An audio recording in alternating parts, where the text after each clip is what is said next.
Olá, pessoal! Tudo bem com vocês? Que Deus abençoe grandemente sua vida e seus estudos. Vamos para mais uma aula. Hoje nós vamos falar um pouquinho da contratação no serviço público e também vamos falar de serviços públicos. Nós vamos diferenciar, por exemplo, delegação de outorga. Nós vamos falar um pouquinho desses aspectos. Por favor, não me olhe com essa cara. Eu sei que você aí na sua casa pode estar me olhando e falando assim, do que ela está falando? Calma, fica tranquila. Respira, já deu tudo certo, em nome de Jesus. Bora lá? Vamos lá então, porque hoje a aula está nota 10, galera. O que está de vermelho aqui na sua tela? Calma, calma. Slide, calma. O que está aqui na sua tela, galera, ó, é o que nós já vimos, beleza? Hoje nós estamos aqui na parte de até aqui de serviço público. Aí daqui para frente entra licitação. Beleza? A licitação também, gente, o material está muito abençoado, muito bacana o material, gente. Vamos entender o que é dispensa de licitação, o que é inexigibilidade, quando que eu posso ter uma contratação direta da administração. Nós vamos ver tudo isso nas próximas aulas. E depois a gente fecha com a lei de improbidade. E aí, galera, a prova de vocês na semana de véspera, tá? Então começa na segunda, que vai anteceder, tá? A semana que anteceder, o que nós vamos fazer? Nós vamos fazer revisão, beleza? Então começa a revisão segunda, terça, deixa eu ver aqui. Hoje é dia 25. Então, temos ainda um bom tempinho. Então, a gente vai começar na semana de véspera, segunda, terça, quarta. E como que funciona essa semana de véspera? Lá no YouTube, só com questão. Só questão. E aí, lá vocês vão ter acesso às aulas e eu vou disponibilizar o material só para quem é daqui da plataforma. Beleza, galera? Vai ser uma aula muito legal, tá bom? Vou dar esse spoiler aqui para vocês, porque aí vocês já vão se preparando, tá? Galera, presta atenção. Quando nós falamos, né, de administração, o que nós estamos falando? Tanto a administração pública direta, que é a União, os estados, o DF, os municípios, tanto a administração pública direta como indireta, então, obviamente, quem vai exercer essas funções? Pessoas. Quem vai assumir cargos, empregos? Pessoas, né? Só que, tão obviamente, pessoal, a administração pública como um todo, de uma forma assim, super geral, como um todo, ela vai sempre obedecer o quê? Os princípios da administração, isso é fato. Concorda comigo? Você deve estar cansado de ouvir essa questão de limpe da administração. Também, nós temos no artigo 37, inciso 1 da Constituição, que o cargo e o emprego e as funções públicas são acessíveis aos brasileiros e também aos estrangeiros. Beleza. Vimos também que a investidura no cargo e emprego público depende de quê? De aprovação em concurso público. Então, como que o Zeca pode ingressar no cargo público dele ou no emprego público? Através de concurso público. Então, assim, a forma mais comum de se acessar o cargo público, o emprego público, é como? Como que é a forma mais comum de se acessar a administração? Pelo concurso público, né? É a ponte mais acessada. Então, como que uma pessoa faz nesse caso? Ai, Rebeca, mas eu sei que tem também os cargos em comissão. De fato, cargo em comissão é para quê? Você tem cargo de comissão, aí você tem direção, chefia e assessoramento. Quando a gente fala de cargo em comissão ou função de confiança, você não precisa de aprovação em concurso público. Cuidado! Em comissão, os cargos comissionados, os cargos em comissão, não precisa ter concurso público, porque ele é de livre nomeação e livre exoneração. Mas os cargos de função de confiança precisam ser obrigatoriamente, ocupados por pessoas que já são servidores, então que já foram aprovados lá no passado. Mas para cargo em comissão, não. Não. E o prefeito vai ali, né, chamar, acessar um cargo de comissão, o João. Cargo em comissão, ele faz o quê? Ele nomeia e ele exonera. Você não precisa de concurso para aquela pessoa. Beleza? Maravilha. Bom, vamos lá. Bom, galera, concurso público. Por que eu tenho concurso público? Por conta do princípio da impessoalidade. Tem impessoalidade. Para evitar nepotismos, para evitar assim, ô fulano, vem cá, vamos ali, ocupa ali aquele cargo. Para isso você tem um concurso público. Porque o concurso público, ele garante então que eu vou ter acesso amplo, eu vou ter ali uma igualdade entre aqueles participantes. Eu não vou beneficiar ninguém. Não, eu vou chamar ali aquela fulana, porque aquela fulana é minha parente. Não. Olha aqui o que diz a súmula 43 do STF. É inconstitucional. O que é inconstitucional? Que viola a Constituição Federal. É inconstitucional toda modalidade de provimento. O que é provimento? O que é provimento, galera? Provimento. Bora lá entender. Acho que eu já falei com vocês, né? O que é provimento? Forma de ingresso. Forma de ingresso no cargo público. Forma de ingresso. Então, viola a Constituição, qualquer seja a modalidade de provimento que venha propiciar aquele servidor se investir em um cargo, sendo que não houve aprovação em concurso público.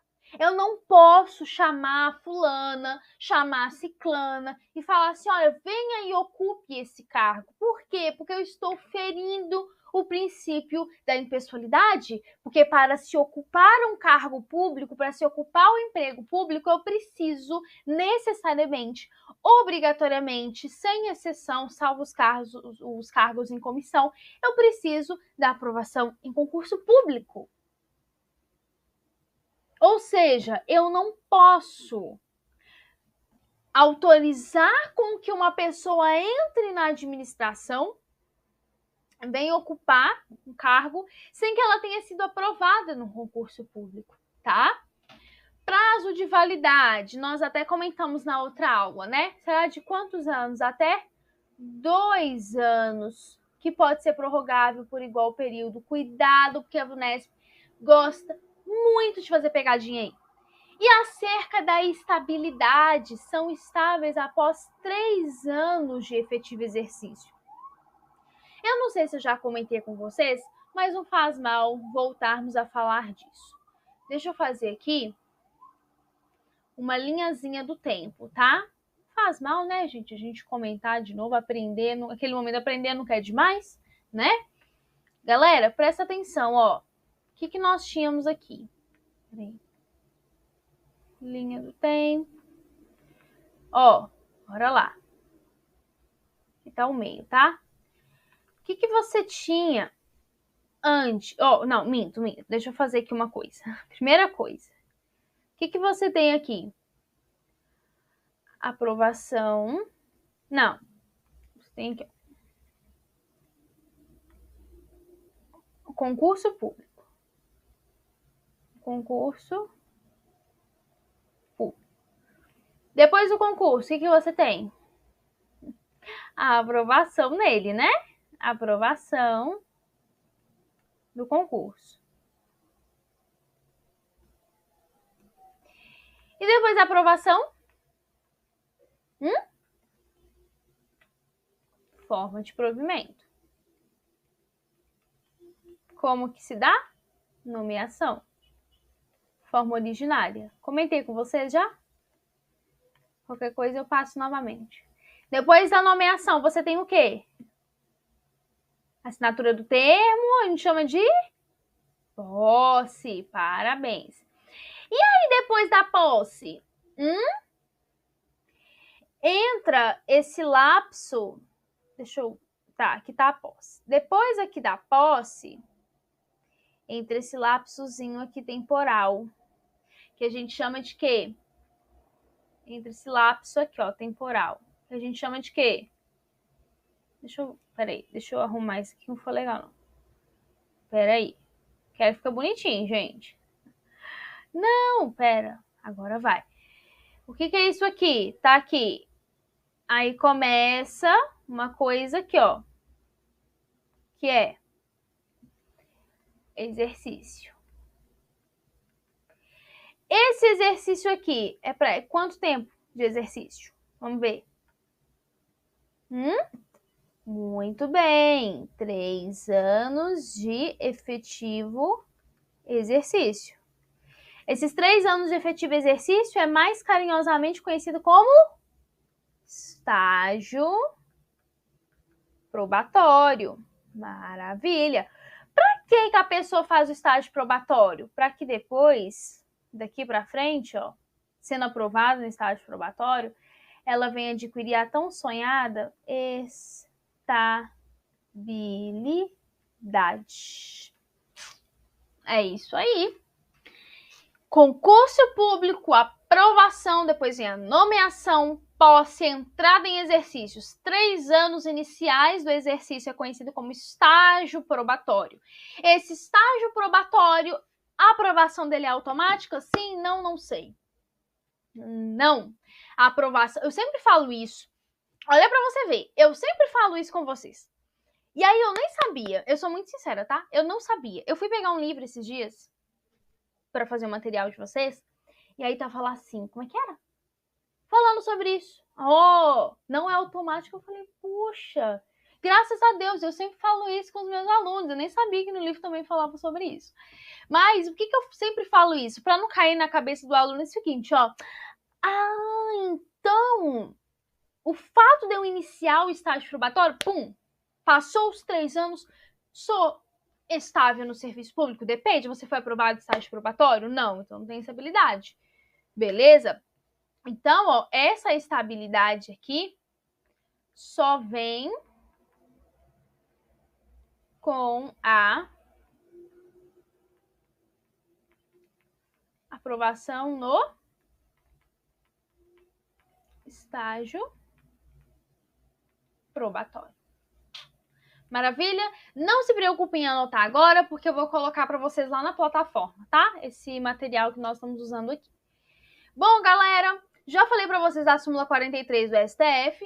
E aqui, quando a gente fala de método, né? Modo de ingresso, você tem o quê? Concurso público. Pode ser prova, só prova, ou provas e títulos. Lembrando que eu não posso ter o concurso só de títulos, beleza? Qual é, então, que eu já falei para vocês, a exceção do concurso público? Ou seja, qual é o momento em que eu não preciso usar o concurso público? Para quê?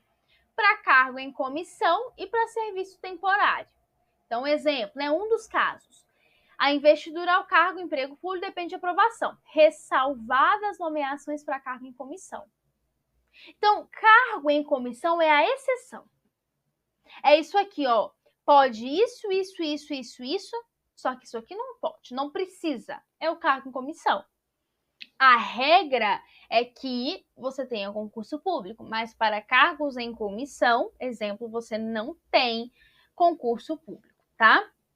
E os serviços temporários não, porque de acordo com o artigo 37, inciso 9 da Constituição, a lei vai estabelecer casos de contratação por tempo determinado, para atender necessidade temporária e excepcional do interesse público. Beleza? No muito que pode ter, que é um processo de seleção, mas não há concurso público para ter acesso. Maravilha? Prazo de validade já falamos, né? Concurso será de até quantos anos? 2 anos. Pode prorrogar por igual período? Pode. E a partir de quando que eu tenho o momento dessa contagem do momento em que for homologado o concurso, beleza? Pessoal, vamos começar agora falando de serviço público. E aí, o que significa, né, serviço público? Deixa eu pegar aqui minha caneta. Deixa eu trocar de cor. Peraí. Como é que troca de cor? Esqueci. O pessoal usa a mesma cor todo dia. Toda aula usa a mesma cor. Enfim. Aqui, ó. Achei. Graças a Deus. Aqui, ó. Vamos usar um laranjinha. Não, a gente já usa laranjinha. Vamos esse azulzinho aqui bem bonitinho. Ó. Presta atenção. Quando a gente fala de serviço público,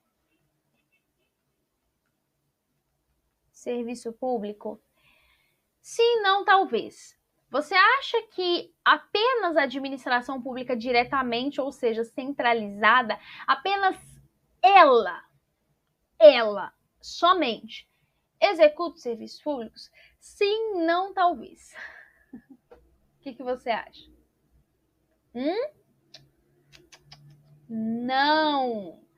Serviço público não é... Nossa, peraí. A letra tá muito... Deixa eu deixar ela um pouquinho mais fina. Não é exercido apenas diretamente. Pessoal, presta atenção. Quando a gente fala em administração pública... deixa eu só recapitular. Deixa eu recapitular uma coisa aqui. Hoje eu estava conversando com uma pessoa e essa pessoa é formada também, tem a sua graduação, é formada em Direito, e ela falou pra mim que não gosta de Direito Administrativo, não gosta. Eu falei assim, olha, faz o seguinte,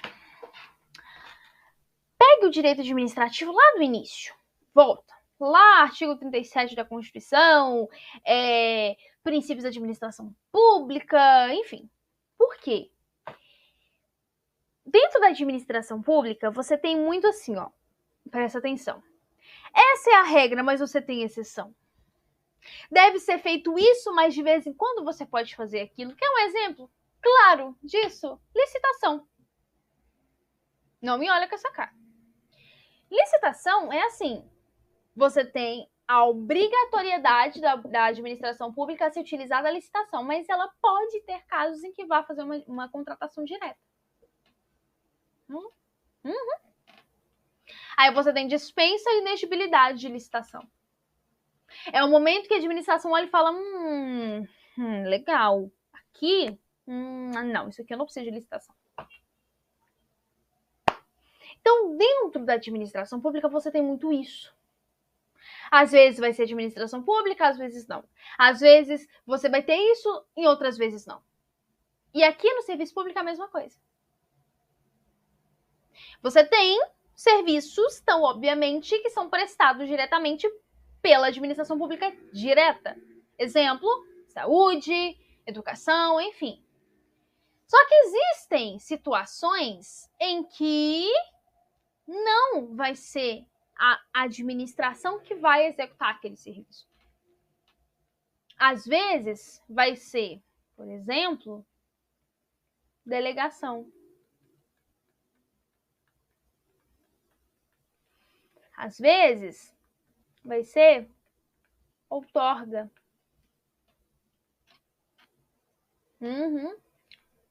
Na delegação, você tem o quê? A transferência da execução do serviço. Execução. E na outorga? O que você vai ter? Execução.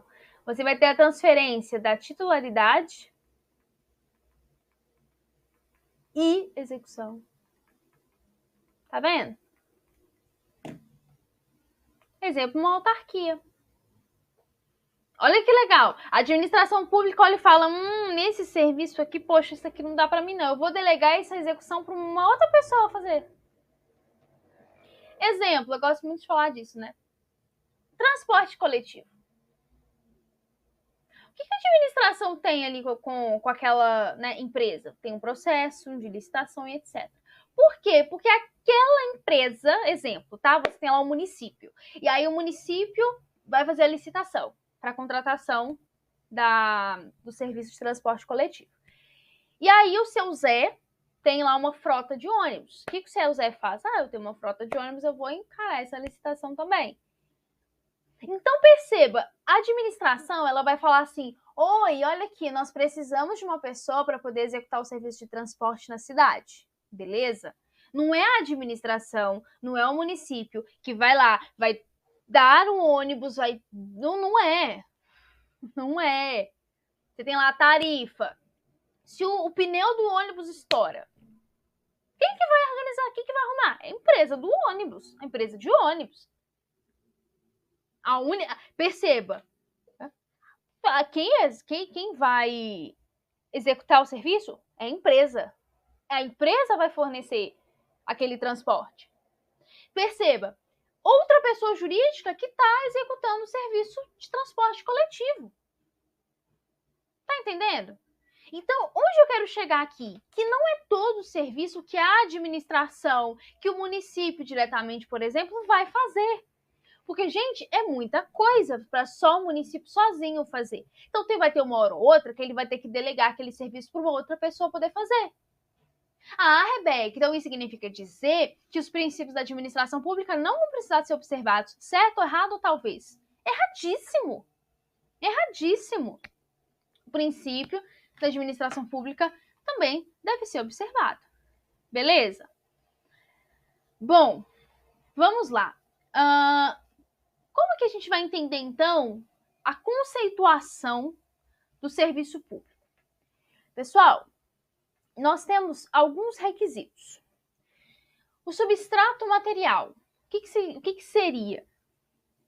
Nada mais é do que a necessidade de o serviço público ser uma atividade que possa ser usufruída pelo particular de maneira contínua, sem que existam interrupções indevidas. Ou seja, existe um sistema dentro do direito administrativo que eu falo assim, ó, exemplo, transporte coletivo.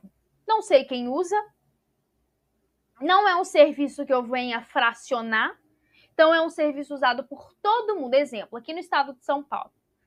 O que tem aqui no estado de São Paulo? O domingo, a tarifa zero. Quantas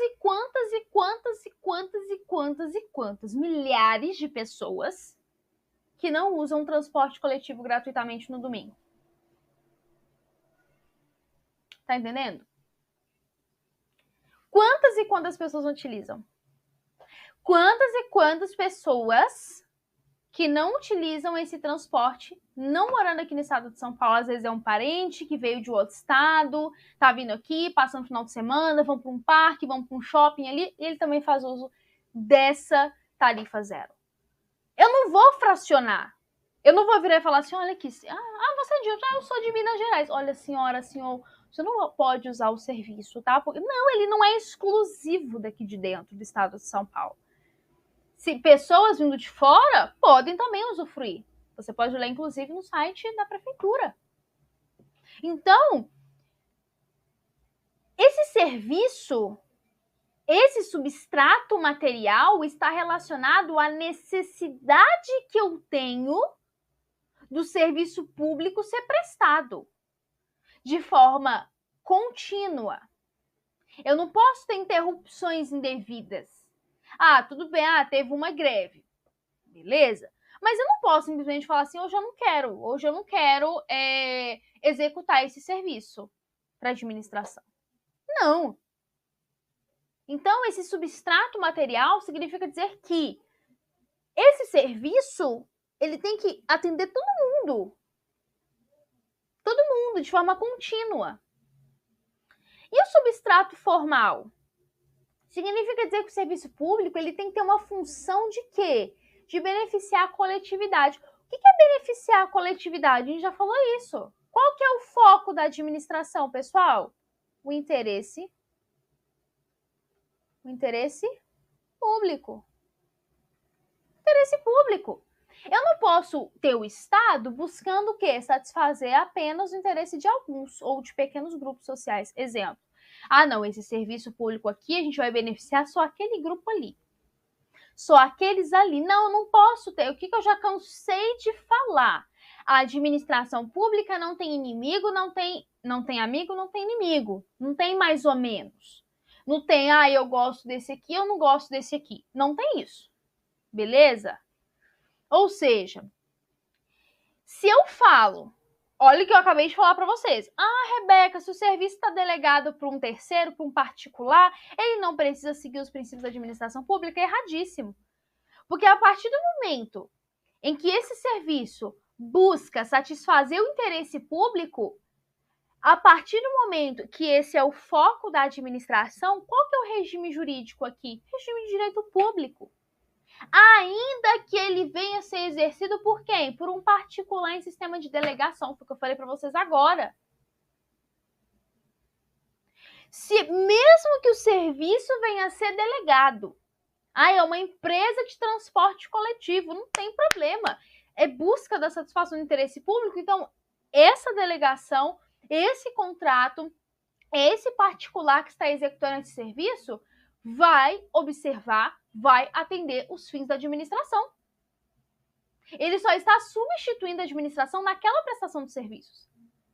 Beleza? Porque, agora, pensa comigo, mesmo que você saiba que existe uma delegação daquele serviço, quando você olha ele, querendo ou não, você está pensando em quê? Você está pensando no Estado. Você pensa em quê? Você pensa na administração pública. Você não pensa assim, nossa, a empresa. Não, você pensa na administração. Tá vendo como que são as coisas? Como diz meu pai, tá vendo como são as coisas? E o elemento subjetivo? Deve sempre existir a presença do Estado na prestação desse serviço, podendo aparecer tanto na atuação direta quanto de forma indireta por meio de institutos de concessão e permissão. Foi o que eu falei para vocês. Quando você fala, presta atenção, quando você fala de delegação, pensa só, quando você fala de transferir um serviço, você pode falar que é tanto uma concessão, que eu faço só para pessoa jurídica, quando eu falo de permissão, jurídica ou física. Mesmo que uma outra pessoa, um particular, esteja exercendo aquele determinado serviço por meio de uma concessão, por exemplo, eu sempre vou ver a presença do Estado. Eu preciso ver a presença do Estado. Eu preciso ver o Estado.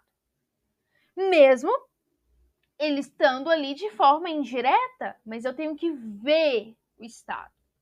Beleza?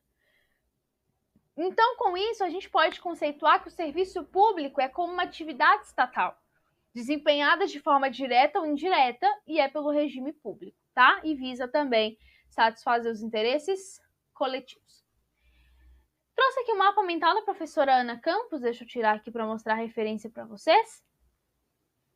Serviço público é uma atividade material, ou seja, é fazer algo, alguma coisa, né? Alguma coisa. Atividade ampliativa, o regime de direito público, já falei para vocês, tem tanto prerrogativas quanto também restrições, ou seja, o que não se pode fazer. Busca satisfação do interesse público, que é o foco principal da administração, e pode ser prestado pelo Estado diretamente ou por delegação. Beleza? Maravilha. Formas de prestação. Nós temos a delegação e nós temos a outorga. Pessoal, trouxe aqui a referência da editora Mizuno, tá? Graças a Deus nós temos uma parceria com a editora Mizuno, então eu trouxe aqui para vocês um pouquinho do que eles dizem sobre esse assunto. O que é serviço público, então? Aquele prestado pelo Estado ou por delegados, que seriam, então, os particulares. Galera, o nosso tempinho aqui está acabando, o meu aplicativo já me notificou aqui. O que eu vou ter que fazer? Já sabe o que eu vou ter que fazer, né? Vou ter que fechar essa aula e abrir outra. Deixa eu ver quanto tempo aqui que falta. Nossa, e falta tão pouquinho. Tá, mas enfim. Vou fechar aqui então e a gente continua. Deus abençoe. Tchau, tchau.